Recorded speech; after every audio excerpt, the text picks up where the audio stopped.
Welcome back to the channel, guys, and welcome back to the K10 build. Today, it's gonna be another assembly video, so I'm just gonna jump right into it. If you remember when I ran the door wiring, I also ran a couple 10 gauge wires with the wiring.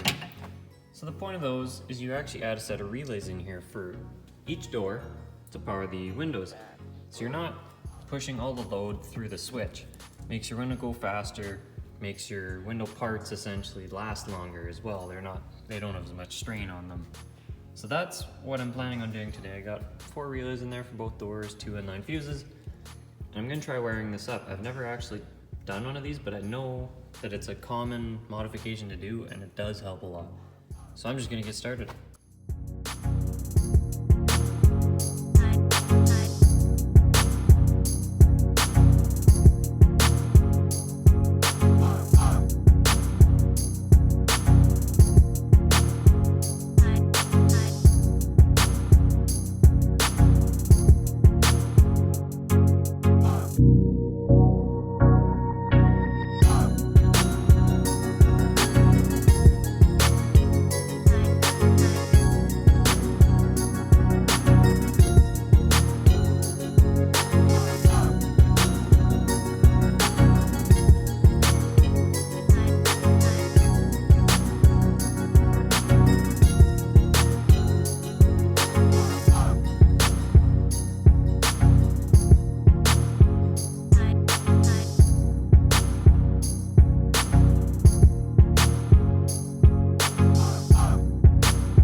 Other than hooking up the main power, which is going to go through the firewall to the junction block, this door is done.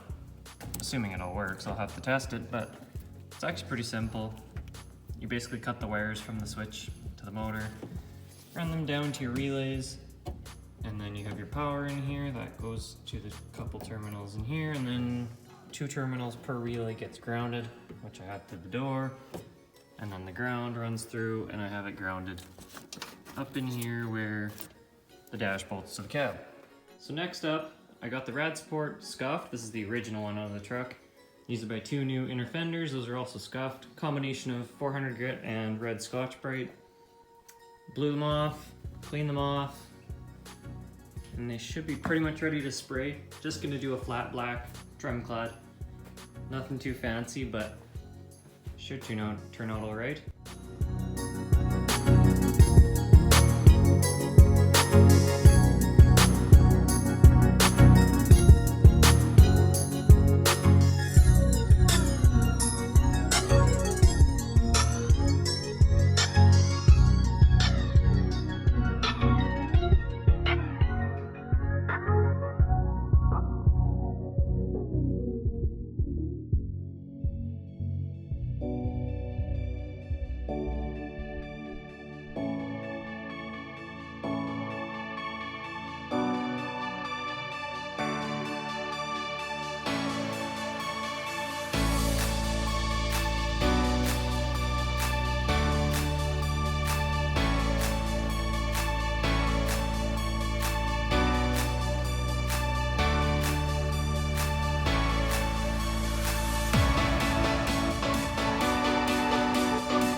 time for a little bit of an update.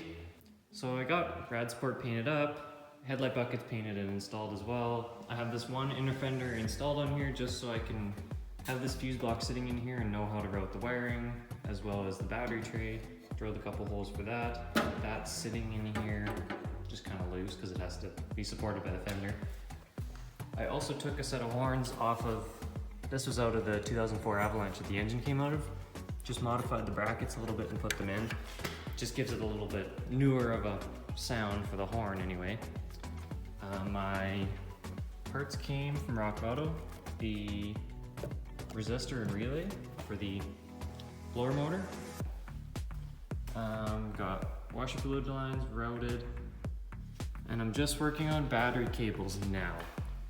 I decided against using that cruise setup because it was just kind of over complicating everything, and I have positive distribution here, and now over there as well. So I wasn't too concerned about it. So I have one of the negatives going right to the frame down there. This one is gonna go the head over there. And then this is the positive. Go up to the battery, and then this one will get lengthened and will go probably to this post.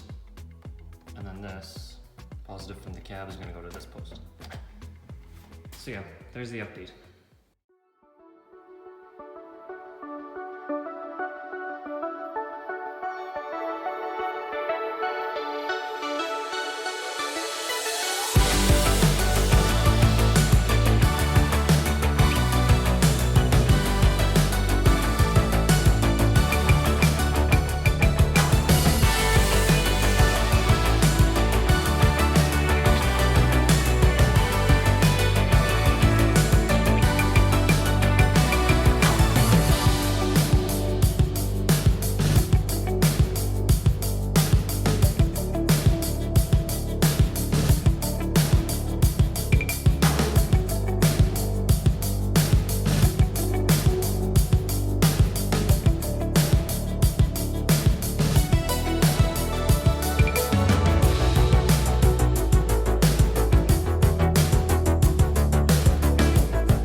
Time-lapse stopped filming there for a second, but I got the four-wheel drive shifter, and it's still missing the bezel as well as the boot.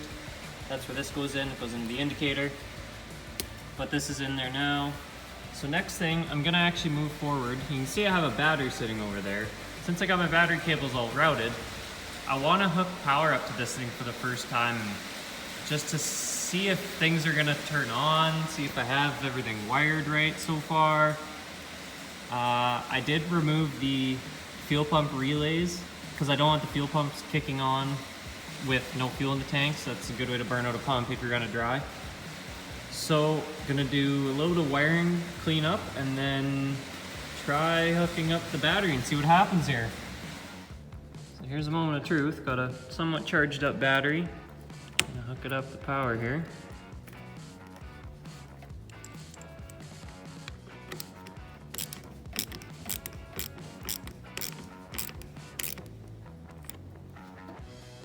far nothing's smoking or blowing up.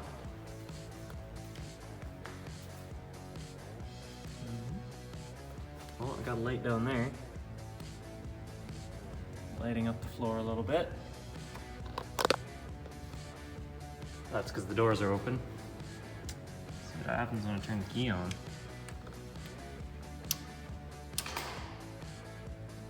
Okay.